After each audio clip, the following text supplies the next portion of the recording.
어쨌든 이번 주 내 헌재 선고는 물 건너갔습니다. 결국 이제 다음 주 선고 가능성이 이제 그다음에 유력해진 그런 상황인데요. 탄핵 찬반 세력 이번 주말 전국 곳곳에서 집회를 갖고 말 그대로 사활을 건 장외 여론전을 펼칠 예정입니다.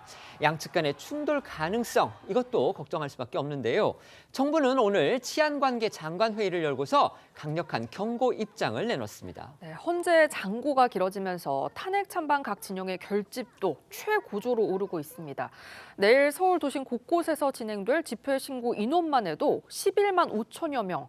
탄핵 반대 집회는 광화문과 여의도로 나뉘어서 개최가 되고요. 탄핵 찬성 집회는 헌재 인근 안국역 일대에서 열리는데요. 특히 탄핵 찬성 측인 비상행동 100만 시민 총집결을 호소하고 있습니다. 여기에 헌재를 압박하는 여야의 공세 역시 더 거칠어질 걸로 보이는데요.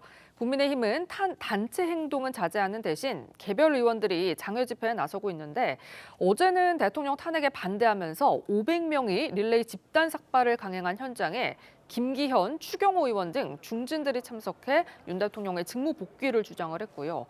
민주당은 윤 대통령 파면까지 비상체제를 유지하겠다면서 천막농성, 거리 행진을 이어오고 있는데요. 영상 함께 보고 오시죠.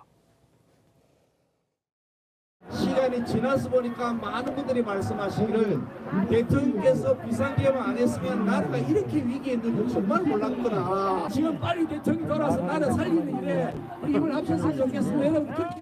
절박함을 가슴에 새기며 광화문까지 행진하고자 합니다. 국민의 명령이다. 윤석열을 파면하라. 탄핵 찬반 세력은요, 다음 주를 이른바 탄핵 심판의 데드라인으로 상정을 하고서 내일 집회에서 뜨거운 막판 세대결을 펼칠 것으로 예상이 됩니다. 정부도 혹시 모를 상황에 대비해서 경계태세를 한층 끌어올린 상황입니다. 네, 오늘 오전 최상목 대통령 권한대행은 정부 서울청사에서 치안관계장관 회의를 직접 주재했습니다. 최 대행은 헌재의 중요 결정을 앞두고 탄핵 찬반 양측 간의 긴장이 고조되고 있고 혹시 모를 물리적 충돌 등 치안 유지에 국민적 우려가 커지고 있다며 헌법재판소와 재판관은 물론 국회와 법원 등 국가 주요 기관에 대한 안전을 확보해 헌법 질서가 훼손되지 않도록 철저히 대비하겠다고 했고요. 시설 파괴, 방화, 경찰관 폭행 등 권력에 도전하는 행위에 대해서는 무관용 원칙으로 엄중하게 책임을 묻겠다고 했습니다. 또 자유에는 반드시 책임이 따른다고도 덧붙였는데요. 이어서 최 대행은 경찰과 행안부, 서울시 등 관계기관에 어떠한 불미스러운 사건도 발생하지 않도록 사전에 철저히 준비해달라고 주문했습니다. 목소리 듣고 오시죠. 헌법재판소의 중요 결정을 앞두고 탄핵 찬반 양측 간의 긴장이 고조되면서 물리적 충돌 등 치안 유지에 대한 국민적 우려가 커지고 있습니다.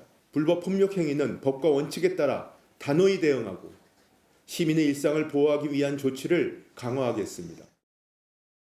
헌법재판소 인근 경기 태세는요 한층 강화된 모습입니다. 현재 경찰은 이 일반인의 헌재 정문 앞 통행을 막고 있고요. 헌재 담장 일부 구간에는 철조망이 설치되기도 했습니다.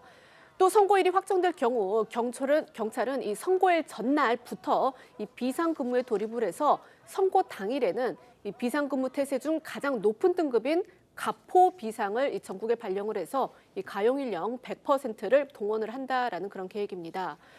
또 이 선고 당일 집단 난동을 부리거나 경찰관을 폭행하는 등 이 불법 행위를 하는 사람은 현행범으로 체포하고 이 주동자를 추적해서 사법 처리한다는 방침입니다.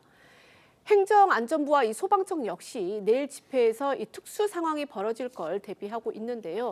행안부는 이 찬반 집회 인근 지하철역에 현장 상황 관리관이라는 것을 파견을 해서 이 인파가 몰릴 경우 지하철 무정차 운행과 이 출입구 폐쇄 등을 지휘할 계획입니다. 소방청도 상황 대책반을 운영을 하고 또 인파 밀집 장소에 소방 인력과 차량을 배치할 계획입니다.